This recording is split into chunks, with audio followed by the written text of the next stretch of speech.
দর্শক আমন্ত্রণ রাতের বাংলাদেশের আয়োজনের শুরুতেই জানাবো শিরোনামগুলো।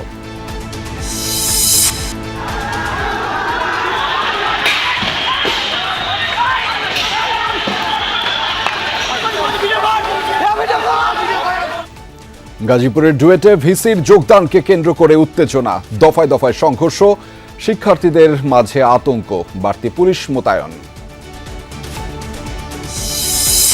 এবার রাজধানীর পঙ্গু হাসপাতালে সন্ত্রাসীদের মহড়া, আউটসোর্সিং এর লোক নিয়োগ না দেয়ায় সহকারী পরিচালককে হত্যার হুমকি, 2 জন আটক। আসছি আর যেন আসার আগে না বলে গেলাম কাজটা যেন হয়, এই কথা বলতে বলতে তারা নিয়ে আসছে। ওদের 30 জনকে নিয়োগ দিতে হবে এবং এইটা বলতে যে তারা আমাকে ভয়ভীতি প্রদর্শন করছে, জীবন নাশের হুমকি দিচ্ছে। প্রধানমন্ত্রীকে হয়রানি মামলায় অভিযুক্ত 282 সাংবাদিকের তালিকা দিল সম্পাদক পরিষদ। তথ্যমন্ত্রীকে প্রয়োজনীয় ব্যবস্থা নেওয়ার নির্দেশ।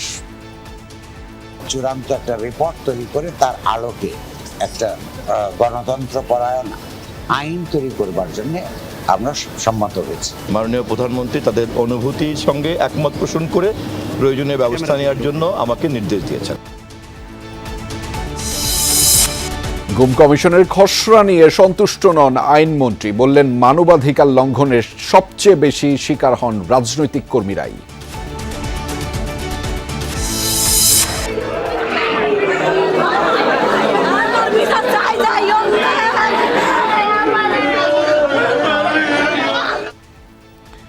ফেসবুকে হাহা রিয়্যাক্ট দেয়াকে কেন্দ্র করে কক্সবাজারে নিষিদ্ধ ছাত্রলীগ কর্মীকে মারধর, ছেলেকে বাঁচাতে গিয়ে মায়ের মৃত্যু।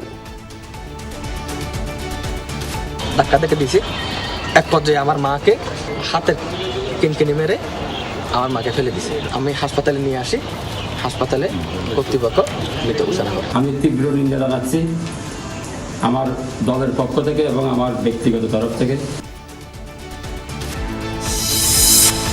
দর্শক, এছাড়াও রাতের বাংলাদেশে থাকছে টেলিভিশনে বিশ্বকাপ দেখা নিয়ে অনিশ্চয়তায় ফুটবল প্রেমী দর্শকরা। সমস্যা হবে না আশ্বস্ত করলেন সম্প্রচার মন্ত্রী, কাজ করছে ফেডারেশন।